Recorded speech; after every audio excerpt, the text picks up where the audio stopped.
Bismillahi walhamdulillah wassalatu wassalam ala asyrafil anbiya'i wal mursalin sayyidina Muhammadin wa ala alihi wa sahbihi wa man tabi'ahum bi ihsanin ila yaumiddin wa ba'd. Assalamu alaikum warahmatullahi wabarakatuh.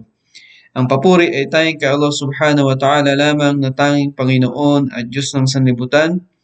Naway ang habag at pagpapala ng Allah subhanahu wa ta'ala ay mapasa ating mahal na propeta na si Muhammad sallallahu alaihi wasallam, ganun din sa kanyang mga kasamahan at sa kanyang mga pamilya at sa lahat ng mga taong tumahak ng kanyang landas hanggang sa huling araw. Ngayon po mga kapatid, mga mahal naming mga mag-aral, ay sa oras na ito ay ating kukunin ang huling paksa natin ng ating pag-aaral ng tamang pagbabasa ng mga ilang mga chapter mula sa banal na Quran. At sa araw na ito ay ating kukunin ang Surah An-Nasr. At ganun din kung ano yung mga bagay na dapat nating malaman tungkol sa surah na ito at yung maikling kahulugan niya sa wikang Tagalog. At tulad ng nakasanayan natin ay babasahin natin ito sa tamang pagbabasa at kung ano man yung mga dapat nating alalahanin sa pagbabasa nito. At ganun din, pagkatapos nun ay bibigyan natin ng kahulugan. Babasahin natin mga kapatid. Surah An-Nasr. A'udhu billahi minash shaitanir rajim. Bismillahirrahmanirrahim. إذا جاء نصر الله والفتح إذا جاء نصر الله والفتح. So dito mga kapatid, sadya ay dahil nga ito ay tinatawag nating mad wajib na kung saan ito ay nakadikit, tinatawag na muttasil. Kaya ang ginagawa natin dito ay hinahabaan natin ng hanggang 5 haraka, no? May 5 pagpapahaba. Okay? So, pag binabasa natin dito, hinahabaan natin. Okay? So, dito sa una, sa idha, ito ay meron po siyang mad dyan. Okay? Pero yung mad na ito ay pinapahabaan lang natin ng mga 2 segundo. Ganun. Okay? Hindi masyadong mahaba. Yung normal lang na haba, okay? Idza jaa nasrullahi wal fath. Okay, ganun yung tamang pagbasa niya. Idza jaa nasrullahi wal fath. Wal fath. So, mapapansin nyo, pag binabasa natin ito, binabasa natin talaga yung letrang ha, okay? Kailangan mababasa natin ito ng letrang ha kasi ito ay letrang ha. Idza jaa nasrullahi wal fath. Ganon. So sa huli, mararamdaman mo na binabasa mo talaga yung letrang ha. Okay, yan po yung number 1. Yung unang verse.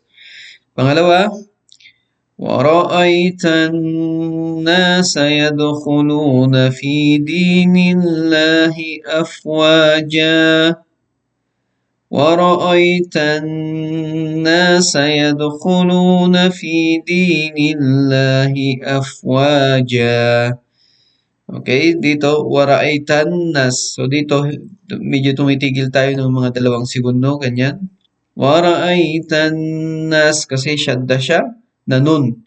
Okay, kapag shadda na nun, sinasabi natin palagi na tayo ay dapat na tumigil sa pagbabasa nito ng mga 2 segundo ganyan.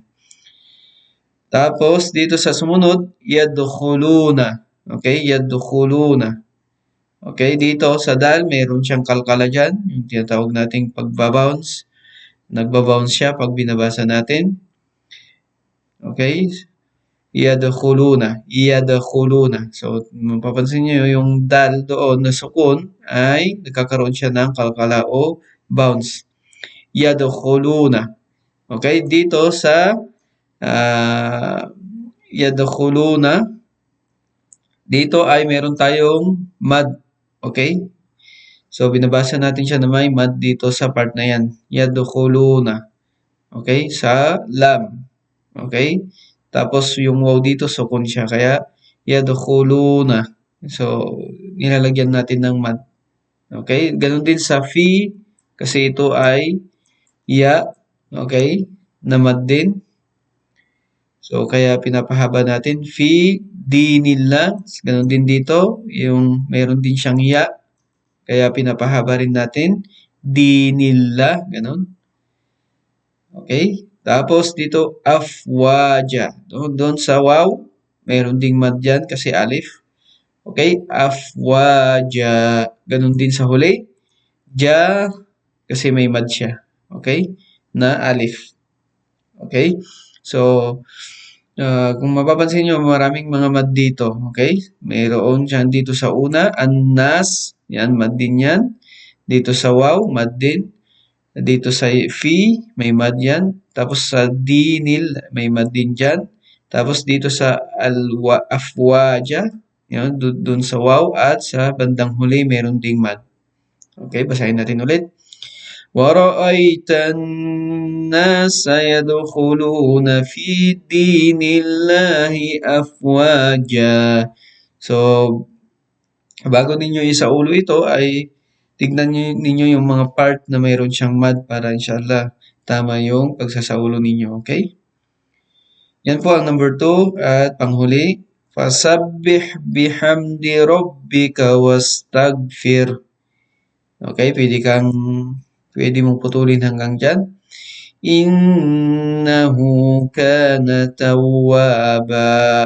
Pwede ring diretso. Wastaghfirhu innahu kana tawwaba. So, nasa iyo yan kung kaya ng hininga mo na mabasa ng buo yung surah. Pero kung hindi naman, pwede kang tumigil dito at dito sa wastaghfirhu, tapos ituloy mo innahu kana tawwaba. Okay, ganun yung tamang pagbasa. Fasabbih bihamdi rabbika wastaghfir innahu kana tawwaba. Okay naman. Fasabbih bihamdi rabbika wastaghfirhu innahu kana tawwaba. Okay? So, dito, alam niyo, fasabbih, letrang ha yun, okay? Letrang ha po siya yung fasabbih dun sa huli. Tapos dito rin, bihamdika, letrang ha din siya. Okay? Tapos rabbika, mayroon siyang shadda doon. Okay? Wastaghfirhu. Okay? Dito ha, yung huli. Ha naman dito. Innahu dito, innahu kasi shadda siya, kaya ginagawa natin, tumitigil tayo mga 2 segundo, ganyan. Innahu kana tawwaba. Okay, 3 verse dito sa surah An-Nasr. An-Nasr. So ngayon, basahin natin ng buo. A'udhu billahi minash shaitanir rajim. بسم الله الرحمن الرحيم إذا جاء نصر الله والفتح ورأيت الناس يدخلون في دين الله أفواجا فسبح بحمد ربك واستغفره Innahu kana tawwaba. So, alhamdulillah, yun po yung tamang pagbabasa ng surah An-Nasr. So, ngayon po, ito po yung transliteration niya sa mga hindi pa nakakabasa ng Arabic. Ito po ang guide ninyo na para mabasa ninyo itong surah na ito. Okay? Pero kapag nagsasaulo kayo, sabi natin, kailangan pakinggan ninyo yung pagbabasa natin kanina upang malaman talaga ninyo kung paano talaga ito basahin. So ito lang ay naisulat ito sa wikang sa English para lang mabasa ninyo ang kung ano yung ah, nilalaman ng Surah An-Nasr. Pero yung pagsasaulo ninyo, kailangan pakinggan ninyo yung pagbabasa natin kanina. Okay? So, lagi natin pinapaalala yon kasi nga ang ang pagsusulat sa wikang Tagalog o kaya sa wikang English ay hindi niya totally na ma, ma hindi totally na tama yung pagbabasa nito kasi nga mayroon tayong mga tinatawag na makharijul huruf sa wikang Arabic na kung saan hindi ito tugma sa pagbabasa natin sa wikang English o kaya sa wikang Tagalog. Okay? So hindi siya totally na mapapan dito ka matututo sa pagbabasa ng Tagalog, hindi totally 'yun. Okay? Bagkus matututo ka sa pagbabasa talaga ng Quran dito sa wikang Arabic. Okay? So ngayon mga kapatid ay dito tayo sa kahulugan ng ah, binasa natin kanina na Surah An-Nasr. So ang kanyang pamagat ay ang tulong. Okay? Ang Suratun Nasr, ang ibig sabihin nito ay ang chapter ng kahulugan nito ay ang tulong. Okay? So bagong lahat mga kapatid ay nais kong maikwento sa inyo kung ano ba yung mahalagang bahagi ng sura na ito sa mga sahaba, mga kasamahan ng Propeta Muhammad sallallahu alaihi wasallam at ganoon din sa buong pamayanan o sambayanan ng mga Muslim sa about sa sura na ito o sa chapter na ito ng banal na Quran. So ito yung Surah An-Nasr. At ito ay mahalaga sa atin sapagkat ito ay nakakonekta mismo sa pagkatao ng Propeta Muhammad sallallahu alaihi wasallam,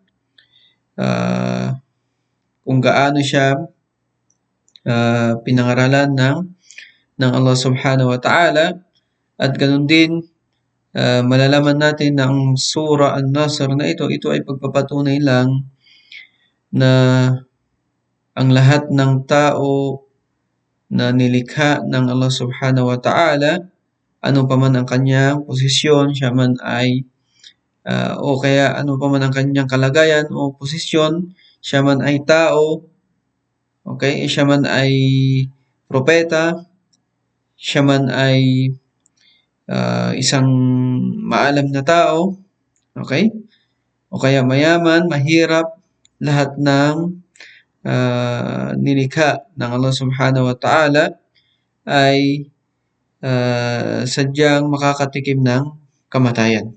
Okay? Sadyang makakatikim ng kamatayan. Walang pinipili ang kamatayan. Ikaw man ay isang propeta, ikaw man ay isang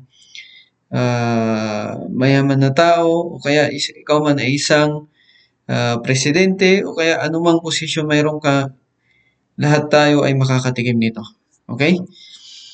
So, bakit natin nasabi yun? Kasi nga, ang sura na ito, Surah An-Nasr, ay naukol ito o sinyalis ito ng paglisan ng napakahalagang tao at napakahalagang propeta sa buhay ng mga Muslim. Okay? At yun ay walang iba kundi ang propeta Muhammad sallallahu alaihi wasallam. So, at ikukwento natin kung ano ba yung naging pahayag nito at ganun din yung naging pagbibigay ng kahulugan nito sa panahon ni Umar ibn al-Khattab radiyallahu anhu. Kasama niya ang Propeta Muhammad sallallahu alaihi wasallam habang buhay pa ang Propeta Muhammad sallallahu alaihi wasallam. At ganun din sa pag-uusap niya kasama si Ibnu Abbas radhiyallahu anhu. Alam natin na si Ibnu Abbas radhiyallahu anhu ay siya ay masasabi natin na isa sa mga pinakamaalam patungkol sa pagbibigay ng tafsir ng banal na Quran. Okay? Bagkus si Ibnu Abbas radhiyallahu anhu ay siya ang kumbaga patungkol sa pagbibigay ng kahulugan ng banal na Quran, siya palagi ang pinauuna ng mga sahaba. Okay? Lalong-lalo na si Umar ibn al-Khattab radhiyallahu anhu. At dahil sa kalagayan na ito ni Ibn Abbas na siya ay maalam, isa sa mga pinakamaalam ng pagbibigay kahulugan ng banal na Quran, ay isinasama siya ni Umar ibn al-Khattab sa hanay ng mga maalam na mga sahaba patungkol sa pagbibigay ng kahulugan ng banal na Quran kahit na siya ay nasa murang edad. Okay? Hanggang yung mga ibang mga sahaba ay meron silang nararamdaman na iba kapag ganun ang ginagawa ni Umar ibn al-Khattab sa pagbibigay niya ng pagpapahalaga kay Ibnu Abbas patungkol sa pagbibigay ng kahulugan sa banal na Quran. Bakit niya palaging inilalagay si Ibnu Abbas sa hanay ng mga maalam na tao kahit na siya ay nasa murang edad? So, kinakasama ni Ibnu Abbas yung mga matatanda ng mga sahaba sa pagbibigay ng kahulugan ng banal na Quran. So, kaya nga, isa sa mga naisalaysay ni Ibnu Abbas radhiyallahu anhu patungkol sa bagay na ito, sabi niya, kana Umar ibn al-Khattab, sabi niya, ito ay nasa hadith al-Bukhari, kana Umar ibn al-Khattab yudni Ibn Abbas. Ibig sabihin nito, palagi niyang inilalapit niya palagi si Ibn Abbas. Okay? Faqala Abdurrahman bin Auf, at sinabi ni Abdurrahman bin Auf nung nakita ni Abdurrahman bin Auf, isa sa mga sahaba ng Propeta Muhammad sallallahu alaihi wasallam, bakit ganito na lamang yung pagbibigay ng pahalaga ni Umar ibn al-Khattab kay Ibn Abbas, ay sabi niya, inna lana abnaan mitlahu. So sinabi ni Ibn Abbas ay ni Abdurrahman bin Auf kay Umar ibn al-Khattab, sabi niya, meron din kami mga anak na katulad ni Ibn Abbas. Okay? Para bang sinasabi ni Abdurrahman bin Auf na huwag mong gawin yan. Okay? Huwag mong ilagay palagi si Ibn Abbas sa hanay ng mga maalam na mga sahaba, na matatandang mga sahaba ng Propeta Muhammad sallallahu alaihi wasallam. Kumbaga parang yun yung kanyang sinasabi kay Umar ibn al-Khattab. Sinasabi niya, mayroon din kami mga anak na katulad niya. Okay? Kaya wag mong gawin yan, sabi niya. Yun yung pinapahiwatig niya kay Umar ibn al-Khattab. Sabi ni Umar ibn al-Khattab kay Abdurrahman bin Auf, sabi niya, innahu min haythu ma ta'lam. Okay? Innahu min haythu ma ta'lam. Sabi niya, katotohanan, sabi niya, tunay na alam mo kung saan siya nanggaling. Anong ibig sabihin nun? Sinasabi ni Umar ibn al-Khattab kay Abdurrahman bin Auf na pinapahiwatig niya na alam mo kung saan nanggaling si Ibn Abbas. Alam mo na siya ay isa sa mga kamag-anak ng Propeta Muhammad sallallahu alaihi wasallam. Alam mo na siya ay isa sa mga malalapit na mga tao mula kay Propeta Muhammad sallallahu alaihi wasallam. Ibig sabihin, parang sinasabi ni Umar ibn Khattab na wala tayong dapat pagtalunan sa bagay na ito kasi alam mo kung saan siya nanggaling. Na alam mo na siya ang isa sa mga malalapit kay Propeta Muhammad sallallahu alaihi wasallam. Isa sa mga maalam na alam mo. Okay? So, fasa'ala Umar at tinanong ni Umar si Ibn Abbas. Fasa'ala Umar Ibn Abbas an hadil aya idha jaa nasrullahi wal fath. So, tinanong ni Umar si Ibn Abbas patungkol sa aya na ito, itong kinukuha nating aya na ito, idha jaa nasrullahi wal fath. Tinanong niya kung ano yung kahulugan ng aya na ito. Sabi ni Ibn Abbas, faqal, innahu ajalu Rasulullah sallallahu alaihi wasallam a'lamu iya. Tunay na ang chapter na ito o ang sura na ito ay sinyalis ng paglisan ng sugo ng Allah. Ito ang aking nalalaman sa bagay na ito. Subhanallah. So, ito ang isa sa mga nalaman na sinyalis ni Ibn Abbas radallahu anhu sa kahulugan ng sura na ito. Na ibig sabihin na ito ang sinyalis ng paglisan o pagkamatay ng Propeta Muhammad sallallahu alaihi wasallam. Ito yung kanyang nalalaman sa bagay na ito. At sinabi ni Umar, faqala Umar, innahu la a'lamu minha illa ma ta'lam. Sabi rin ni Umar bin Khattab, wala akong nalalaman na kahulugan ng sura na ito maliban sa iyong sinabi. Maliban sa iyong nalalaman. So, ibig sabihin, si Umar bin Khattab ay ganun din yung kanyang pagkaintindi sa sura na ito. Na ang Propeta Muhammad sallallahu alaihi wasallam ay malapit na ang kanyang pagkamatay. Malapit na ang kanyang paglisan sa mundong ito. Subhanallah. So, ganito po makikita ninyo yung kahalagahan ni Umar ibn al-Khattab.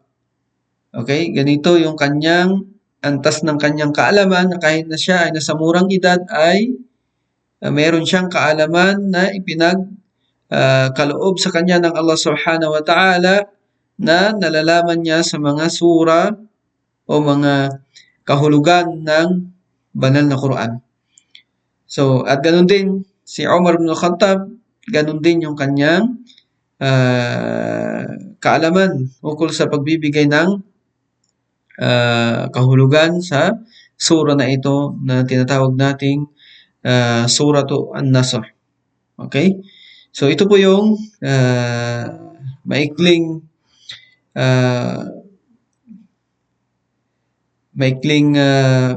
bahagi ng usapan na kung saan ito ay nangyari sa pagitan ni Umar at ganun din pagitan ni Umar ibn Khattab at ni Ibn Abbas, ganun din yung mga iba pang mga sahaba na nasa kanilang pag-uusap. Okay? So, ibig sabihin nito mga kapatid, tulad ng sinabi natin, kahit na si Propeta Muhammad sallallahu alaihi wasallam, dahil siya ay isang tao, siya ay nilikha ng Allah subhanahu wa ta'ala, ay makakatikim ng kamatayan kahit na siya ay isang propeta o sugo ng Allah subhanahu wa ta'ala. So, ang tanging